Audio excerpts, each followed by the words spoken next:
Maintenant, le café soluble, comment il s'appelle, instantané, là, le Nescafé, ça, c'est déjà beaucoup plus simple. À votre avis, Joy, pourquoi c'est beaucoup plus simple?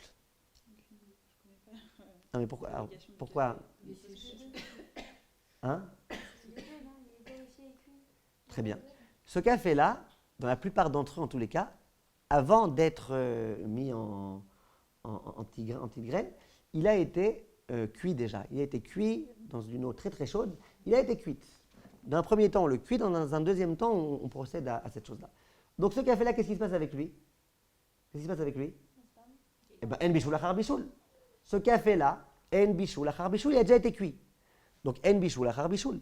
C'est pas comme la torréfaction, tu rentres dans la grande marloquette, est-ce que yesh bichoul achar afia ou pas? Là, ça a déjà été cuit avec de l'eau. Donc, ce café-là, je n'ai pas encore dit la conclusion, mais c'est déjà beaucoup, beaucoup plus simple. Parce que là, on n'a pas besoin d'invoquer la marloquette de est-ce que yesh bichoul achar afia ou pas. En bichoul achar bichoul, ça a déjà été cuit. Maintenant, tu veux verser de l'eau bouillante, il n'y a pas de problème.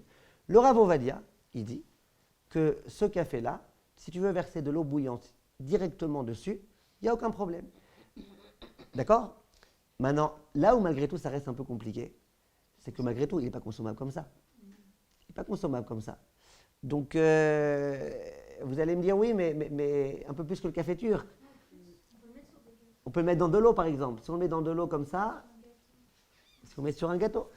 En tout cas, ce problème-là, il reste malgré tout un petit peu le problème qu'il n'est pas consommable tel quel.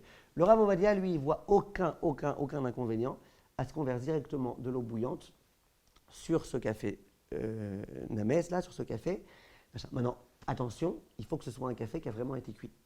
Par exemple, il y a des cafés avec de la vanille, ou il y a des cafés avec tout type de goût dans lesquels il y a un problème. Récemment, on m'a posé la question de France. Il y a un nouveau café, jusqu'à présent, on pensait que c'était permis. Il y a un café dans lequel maintenant, ils disent qu'il y a un problème. Et c'est quoi le problème? C'est que dedans, il y a certains ingrédients qui sont rajoutés après la cuisson du café. Et donc là, on rentre dans un problème. Donc le café qui a été cuit, le café, le Nescafé, vous achetez du Nescafé, la Elite ou même Nescafé ou truc, en général, ces cafés-là, ils ont déjà été cuits. En envisageant que tel soit le cas, que le café dont vous vous servez, c'est un café qui a déjà été cuit, eh bien, d'après le Rav Ovadia, ça sera autorisé. Maintenant, pourquoi vous voyez beaucoup de gens qui sont mahmirim de préparer même ce café-là qui a déjà été cuit dans un kli sheni, voire dans un kli shlishi? Alors, je vais vous expliquer tout de suite c'est quoi ici les deux problèmes qui peuvent se poser. Comme ça, on en aura fini avec les problèmes. Premier problème qui peut se poser, c'est que ce café, vous êtes d'accord qu'il est solide là tel que vous le regardez? Les petits grains, ils sont solides. Donc, dès que vous allez mettre de l'eau chaude dessus, ces mêmes grains solubles, ça veut dire que ces mêmes grains, ils vont se transformer en liquide. Or, dans le liquide, on a un principe, c'est que yesh bichoul achar bichoul. Yesh bichoul achar bichoul belach. Donc, si tu regardes le grain de café, tu me dis c'est du solide, en baya. Mais dès que tu vas mettre de l'eau, qu'est-ce qui va se passer? Ça va devenir, ça va se transformer. C'est-à-dire que ces particules-là, qui maintenant étaient toutes solides, elles vont devenir liquides. Donc, cette partie de liquide-là, tu vas la chauffer en versant de l'eau bouillante dessus. Yesh bichoul achar bichoul belach. Ça, c'est le premier problème qui peut se poser. La réponse qu'on apporte, Mme Nabit, c'est quoi? On a dit qu'on considère l'instant présent. Il a fait. La réponse que beaucoup de poskim veulent dire, on regarde l'instant présent. Au moment présent, il est encore solide. Les Sfaradim, ils achètent ce qu'elle dit, Mme Nabit. Le Chafetz Chaim, il n'achète pas ça. Pourtant, dans la Pashtida, là en haut, dans le pâté, le Chafetz Chaim était d'accord avec ça. C'est quoi la différence entre le pâté et le café? Le pâté, on a dit qu'il y avait une petite quantité et que c'était absorbé par une... Ouais, ça c'est Nolad, mais à propos de Bichoul. À propos de Bichoul, il a fait. Dans le pâté, il y a du temps. Toi, tu le mets maintenant, dans 10 minutes, ça va commencer à fondre. Donc là, on regarde l'instant présent. Par contre, le café, où immédiatement quand tu mets de l'eau, ça se transforme, ou le sucre, c'est pareil, c'est la même problématique avec le sucre. Alors là, effectivement, les Ashkenazim, ils sont mahmirim. Donc pour un Ashkenazi, le café, il vaudra mieux, en tout cas c'est le conseil du Chafetz Chaim, il vaudra mieux le faire au moins dans un kli sheni. Maintenant, pour quelle autre raison les gens ils sont mahmirim de ne pas faire leur café dans un kli rishon, dans un irouï mikli rishon? Pour quelle autre raison? Il y a une grande discussion dans les poskim. Vous êtes d'accord que en bichoul achar bichoul? Vous êtes d'accord avec moi? On est d'accord que en bichoul achar bichoul. Est-ce que yesh bishul achar afia? Marloket. Maintenant, je vous pose une question. Bishul achar afia achar bishul. Là, je vous embrouille. Ça veut dire, le café, dans un premier temps, il y a eu un bishul. Mais après, il est redevenu solide. D'accord? Il est redevenu solide. Il y en a visiblement, il y a des endroits dans lesquels il est redevenu solide en contact avec un feu chaud. Donc, dans un premier temps, c'est comme si je prends de la viande.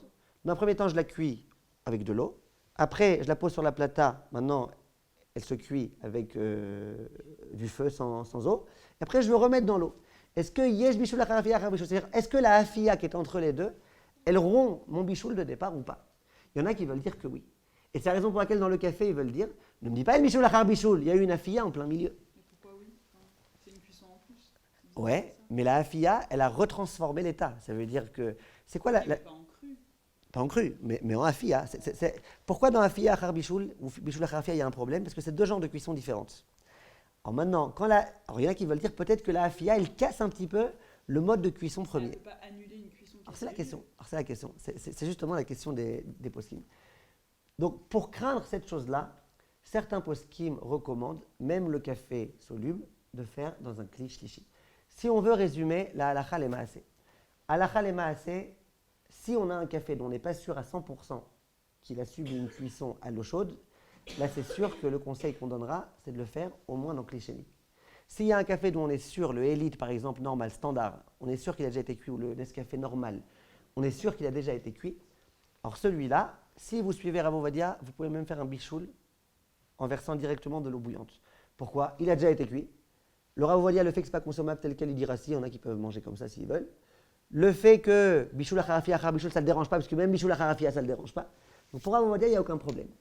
Maintenant, si vous voulez être mahmirim, pour craindre malgré tout les autres problèmes qui ont été mentionnés, pour beaucoup de poskim, en kli sheni, ça sera bien sûr. Vous mettez l'eau bouillante du kumkum dans votre verre, et après directement dessus, vous mettez le café. D'accord? Maintenant, le Rav Shlomo Zalman Auerbach, même pour les Ashkenazim, il est d'accord que ça suffit. Le Rav Eliashiv, il préfère que ce soit fait dans un kli shlishi, mais il est d'accord lui-même que si c'est dérangeant, qu'après ça va être trop froid, etc., qu'on peut se reposer sur le kli sheni. Oui. J'avais posé cette question-là à un frère qui est passé Shabbat chez moi, et il m'avait montré que sur le café, en fait, il y a plusieurs, en fonction des cafés, il y a plusieurs choses qui sont écrites dessus. Je ne me rappelle plus ce que c'est, mais il y avait, je crois qu'il y avait Kaloun, mais il y avait autre chose aussi qui était écrit dessus. Et il m'avait dit, en fonction de ce qui est écrit dessus, tu peux faire Kedi Rishon ou pas. Sur l'étiquette du café du Nescafé. Est-ce que c'est Mevouchal? C'est Mevouchal et Kaloun, c'est ça? C'est Mevouchal. Alors là, en bichoul achar bichoul, donc on pourra. Hein? Ouais, Tzovea, c'est pas bichoul. Tzovea, c'est un autre problème. Le Ben Ishraï, lui, il craint que Tzovea dans les ochalim, dans la nourriture. Par contre, la